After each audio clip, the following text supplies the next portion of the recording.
Real talk, real wisdom. All heart, all in. This is the Roxanne Show. Why, Dene, do people need to listen to this episode regardless of they are in a partnership or relationship or not? Oh, why? I feel like we need these conversations more than we ever have, to be honest. And to me, when I talk about love and relationships, I'm really talking about the relationship with ourselves, which I think love and our attempt to connect with other people is always a mirror showing us to ourselves. And so I think there's just a way that we are collectively reframing what it is that we're doing in these bodies, who we want to be as a human race. And we're sort of in a time of reckoning, right? With what I think about, and in the book that I wrote, talk a lot about is sort of, we've been living in a wounded masculine paradigm for centuries now. And we're living at like the very tip of the restructuring of our society. It's such an exciting time to be alive. Agreed. But with that, there's, with what great power comes great responsibility. And so we're really being asked to look at, like, what are some of these things within ourselves that we really need to come into right relationship with? Mm-hmm. And in that, I think we come into right relationship with the world around us in a really profound way. I couldn't agree more. And that's one of the many reasons why I absolutely fell in love with your book. Thank you. Sovereign Love, so your book came out last year, right? 2020? May of this year, actually. May of this year. Yeah. Was it May of this year? I'm like, wait, what year are we in? I know. I feel like it's been like 5 years in a year. We're not 2025 yet. Okay. Okay. So your book, I feel like your book, first of all, I think it is absolutely so important. My work is all self-mastery, how to live a self-directed life. Beautiful. And I always say, like, there's so many selves, all capital SELF, in my world: self-love, self-awareness, self-trust. I believe that everything always returns to self, right? And so when you say that, it really strikes a chord with me. And I truly believe that, the relationship that you have with yourself is the most important relationship. I always say, like, you're in you until you're out of here. So it's probably a good idea to get into a really harmonized, whole relationship with yourself. Yes. And I believe that Sovereign Love, your book, and your wisdom, your frameworks, just your whole perspective and approach to reclaiming the masculine and the feminine energy, and really bringing people back into a state of wholeness is exactly what is needed, necessary, and I believe people are waking up to this. So your book has really powerful legs. Like, I believe, I have full body chills right now, truth chills, honestly, because I know in my own work, women especially, holy shit, they're just like, oh, I'm tired. I'm like, yeah, you should be, in a lot of ways. Yeah. Because there's just that disharmony, and and not just women, there's men to talk about. And I love how you talk about men too. Thank you. But I believe that there's sort of an awakening happening. So your book is, to me, it's like, it's a fucking blueprint that's really going to support so many. That's why I really wanted to start with that, because it doesn't matter if one is in a relationship or partnership or not listening to this or watching this episode. First and foremost, it's all about themselves. Yeah, thank you. I received that. And it's interesting. People will ask me sometimes, like, what kind of research did you do to write the book? And I'm like, I didn't do any research. It was a lot of what I was feeling within my own experience, what I was seeing with the couples that I work with, but also just downloads that I was getting from something larger than me saying, this is the collective shift that's happening. And it was really about integrating and trusting, the wisdom from somewhere else. Like, so it feels like it came through me, but it's about us more than it's about our relationships or anything. It's just about, like, what we are awakening to, as you so beautifully said. Again, so much resonance, because I don't come from academia, but I can sit down and talk with, and I do, neuroscientists, psychologists. I love, if I was to go back and take the academia route, I know exactly where I belong. Just from a soul level. You know, it's like I live in this space innately. And that's the thing about you, is that all of your work, I can sense and feel like this is not to disregard science and the profession and your background and, you know, just your business, like how, you know, everything that, but you can tell when somebody embodies what they're sharing versus like if it's just up here versus is it here and here? Is that synthesis happening? Yes. And you are that synthesis. And I actually really love that about you, is that to me, you are that dance between science and spirituality. And I don't think that's an easy dance, especially for somebody who does have a background of academia, because I feel like there's a lot of oftentimes, right? There's a bit of a fight there. Yeah. And yet I think it's the most beautiful and empowering experience when we can merge these two, because I don't think that they're separate. I'd love for you to talk about that. Yeah, I love everything you're saying already. And you know, it's interesting, and I know that you will resonate with this, what you're speaking to. Again, I receive it and I feel grateful to hear it. And it's this thing that's accessible to all of us when we start trusting ourselves and sort of like get out of like what I should be or what I should be saying or how I should be delivering whatever work I'm doing or message in the world. And, you know, you and I met in a yoga studio like so many years ago. And it's so funny because I was a yoga teacher for years that never said the word God in a class, as much as like, you know, I would feel spiritual experiences on the mat for myself. And I just was so really hypervigilant about not offending anyone and making sure that it felt inclusive for everyone. And so when I started to talk about my own spiritual experience in life and in groups that I was leading, it almost felt like coming out to me, because it was something that I'd been experiencing within myself for so long, but I didn't talk about my spiritual practices and all of those things sort of, you know, in a more sharing with other people way. And so I guess I'm saying all of that to say the more that I did, the more that I started to trust my voice and feel like, no, this is like my way of being of service in this lifetime, right? And I think that's for all of us to sort of like come back to our essence and trust in that. Yeah, no, self-trust is a huge part of the conversation with me. It's literally everything. I mean, the person who doesn't really trust their authentic self, you know, their true essence. And I don't think that's an easy thing to do. And I always frame it as that. I'm not saying what I'm saying is easy. Like, it's not easy, but it is the assignment. That's right. Ultimately, because to live a life where you don't trust yourself, you actually never fully get to know yourself, your truest self. You're always playing smaller. That's right. Right? Yeah. You know. What has that journey been like for you? Just moving in. I know that's what you're like. I know. Yeah. You know, I think so much of it is, I talk a lot about this battle that all of us have between these dualities. And a lot of times we think about them in terms of attachment versus authenticity, which is a little bit of what I hear in what you're speaking to. And in the book, I talk about it in the context of like the masculine, which is like the framework, the structure, the like, this is the belonging. Well, I won't even say belonging. I'm going to like strike that as I say it, the fitting in, right? Yes. The fitting into the container of who I'm supposed to be. Yeah. But then there's this battle between the authenticity and the expansion and the aliveness. And to me, that's the feminine aspects of who we are.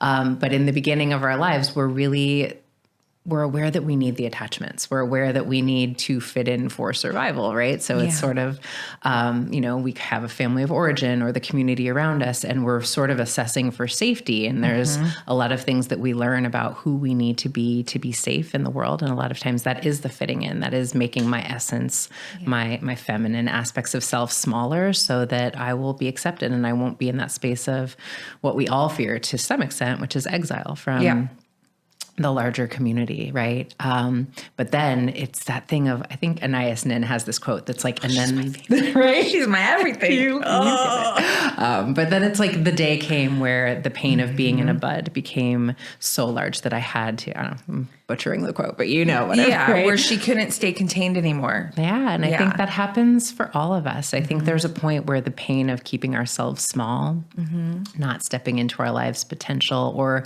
really doing the work that we know that we need to do to heal just becomes unbearable. And so we start to reclaim some of those aspects of self that we, you know, put down in like what I love to call the basement of our psyche. And so we go back for those aspects of ourself, and it's such a beautiful space of reunion.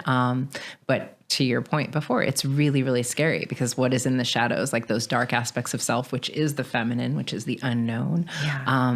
We don't know what's unknown. So it can feel really destabilizing and scary to go there, Yeah, totally. So you say that, and I'm like just thinking about my whole life. I'm like, my 20s, the years of shadow work. Just, 20s are like so, Yeah. I think what would be really fun and helpful, because it's going to be a big part of the conversation, is to lay out the terms. What do we mean by masculine energy, feminine energy? Wounded, in my terminology, I call the opposite of wounded is like whole, healthy and whole. Yeah. However you like to frame it. And I thought what could be fun, and this is totally the writer in me, is to create like characters. Beautiful. Wait, so we can start with Johnny, because Johnny's my love from Dirty Dancing, and maybe he's. I mean, it is so funny. So I come from a background in depth psychology, and we talk a lot about archetypes, and I love the archetype of a Johnny because there's so much about, even as you say, that character, right? Like he's such a beautiful integration in a lot of ways of his masculine and feminine, right? Like he's very like strong, stoic, kind of like, that if you mess with Johnny, like it's a wrap, right? Yeah. But at the same time, like when he dances, he's just so in his like intuition and in his body and soul. Yes. And it's like something that's like a larger part of him that's moving through him. So I digress. Back to what you were saying when you said Johnny, and I was like, whoa, that archetype. That's his effect. Right? So would you say that Johnny, can we frame Johnny, even if we're kind of shifting this for our own needs for the show? Let's say that Johnny is, the whole masculine, the healthy, however you want to frame, and has that harmonization of whole, healthy, feminine energy. Like, how does he move in the day? What does he look like? Because the reason why I want to say, let me just insert this. And this is another reason why I love you, truly. There's a lot out there on masculine, feminine energy. I mean, we have a lot of, and I mean this in no judgment, disrespect, it's observation. That's what I do. I serve people. You have the people literally making their whole career out of like, I'm a feminine coach. And then you have the terms toxic masculinity and stuff like that. And it's just, there's just so much out there. And I say this so deeply on record with conviction that to me, you are a source for like anyone who wants to really learn about this shit and learn about it, to understand it, but also to be able to integrate it strongly into their life. And I feel like you are the source. So that's why I feel like it'll be helpful and also fun to just sort of create these archetypes and really define them so that as we move through the conversation, people really get it, Yeah. Well, so humbled by that. And thank you. Yeah. What I think the lens that I started to see these ways of being and how we're showing up in relationships and how we understand these energetics is really understanding what energy is. And I think that there's a way that, I'll back up a little bit and say, and then I'm going to come back to Johnny, but there's a way that I was sitting with couples and I just had, you like have a moment of like such clarity around something and you can see what's happening and you don't know why, but I would be watching the way that couples were interacting and I was like, oh, they're competing for energy. They're feeling like if I can just get this person to like give me something energetically, then I'll feel more whole. Yeah. And it won't work because it's sort of out of alignment with like the larger truth of who they are. So like our soul won't allow for that. And so the work is for us to really come into the space of personal responsibility and understand energy, right? Totally. And so I started to like get obsessed with like energy and how these energetics work. And when I was in grad school, we sort of talked about masculine and feminine in terms of the anima and animus, which was the way that Carl Jung described them. And, Jung described them with a lot less nuance and just ways of sort of shifting and being alive in our energetics. He sort of described them as like the unconscious aspects of a man is his anima, and the unconscious aspects of a woman is her animus. And that's just sort of an oversimplification to me, although I'm very grateful for Carl. Totally. Scratching the surface of this. Thank you, Dr. Jung.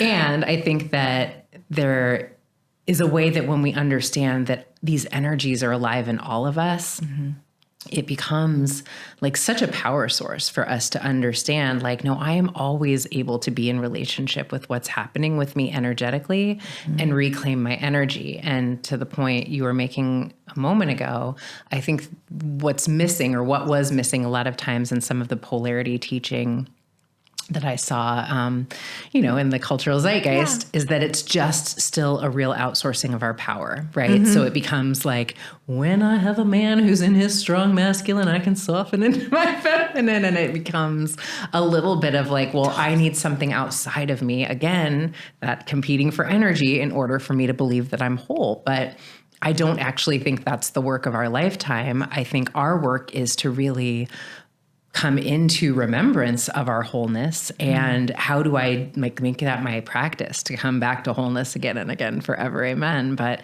in order to do that, I just come into relationship with like, where am I energetically, and what's historic here? Can I do some shadow work? All of those elements. But it's really understanding that that's something that's accessible to me regardless of how the other person shows up. Right. And I mean, I think the premise of the book too is like, when that happens, when you can actually reclaim those energies. And I always say like harmonize, and I'm very specific, intentional about all words, but harmony over balance. Harmony is a symphony, a sort of like taking chaos and like making a symphony of it, right? Versus balance is static, and that's not life, right? So, and I know this to be true for my own life. I'm very introspective. I've been writing my whole life. That has put me in deep, honest conversations with myself that has done everything for me, because it's really helped to build the self-awareness, the relationship that I have with myself. And a big part of the coming more into myself, a big piece of it, I should say, was really starting to understand exactly what you're saying, is without even studying it, the energetics, and I have 3 younger brothers. They're like my baby brothers, but we grew up right next to each other. So kind of like a brother, but also their older sister. And then I have an older sister. And so and I won't forget where we're going to go right back there. So there's always been for me this, like, my masculine and my feminine energies have actually been very palpable to me. Before my career, I was a celebrity makeup artist, before like coming into my soul work, my dharma now, right? And there's a lot of masculinity actually in that, like the hustle and the grind, but I mean, it's like very feminine in a lot of ways. And those are very surface kind of level.